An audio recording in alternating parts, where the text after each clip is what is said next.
Hello বন্ধুরা, কেমন আছো তোমরা সবাই? চলে আসলাম একটি নতুন ব্লগ নিয়ে। তো দেখো, আগে দেখালাম যে বোনের আইবুড়ো ভাত হচ্ছে। এই যে আইবুড়ো ভাতে খাওয়া দাওয়া সব হয়ে গেছে। এখন সন্ধেবেলা না আমরা পাশেই, মানে পাশে মানে একটু দূরে অটোতে করে যেতে হয়। সেখানে আবার আছে আমার মায়ের মামার বাড়ি।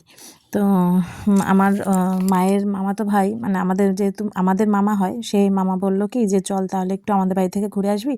কারণ আমার দিদার শরীরটা ভালো না, দিদা বিয়ে বাড়িতে যেতে পারেনি। তাই ভাবলাম যাই, সবাই মিলে গিয়ে দিদাকে একটু দেখে আসি। দিদা যেহেতু যেতে পারেনি, দাদু গিয়েছিল কিন্তু দিদা যেতে পারেনি, তাই সবাই মিলে গেলাম মামার বাড়িতে দিদাকে দেখতে। তো দেখো মামার বাড়িটা না মানে এত সুন্দর, টিনের আর কাঠ দিয়ে তৈরি। দেখো কি ভালো লাগছে দেখতে, তাই আমি ভাবলাম কি তোমাদের সাথে একটু শেয়ার করে দিই। এই দেখো কাঠের সিঁড়ি, তারপরে টিনের দেওয়াল, আর তাতে আবার কাঠের ফ্রেম করা, সব শাল কাঠের, কিন্তু আবার দোতলা করা আছে ওপরটা, মানে ওপরেও দুটো রুম আছে। তো এত সুন্দর এইসব দেখে টেকে একটু বসে টসে আমরা আবার চলে আসলাম মাসির বাড়িতে। এখন যাচ্ছে গঙ্গা পুজো করতে।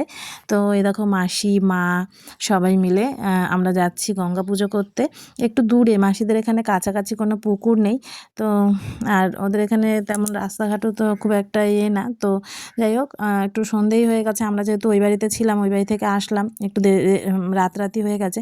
তো তাই যাই হোক, বিয়ে বাড়িতে রাত আর সকাল কি, তো সবাই মিলে এখন বেরিয়ে পড়েছি। মা, মাসি, মামি আর একটা মাসি, মামা, আমরা সবাই মিলে এখন যাচ্ছি আর গঙ্গা পুজো করতে। এই দেখো আমার পিচিটাও বেরিয়েছে, ও একদম রেডি সেডি গো হয়ে সবার আগে আগে হাঁটি হাঁটি, বাবা যেই বলেছে মামা আমি একটু দাঁড়াও, এমনি পোজ নেওয়া শুরু করেছে। আমার মেয়েটা না বড্ড পাইসি পাকা।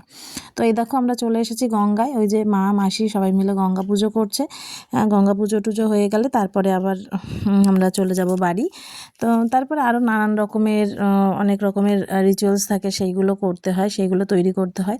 তো দেখো, পরে আবার আসবো তোমাদের বিয়ের ভ্লগ নিয়ে। তো চলো দেখতে থাকো, ভালো লাগলে লাইক করো, শেয়ার করো, কমেন্ট করো, এবং অবশ্যই আমার চ্যানেলটাকে প্লিজ সাবস্ক্রাইব করো। টাটা।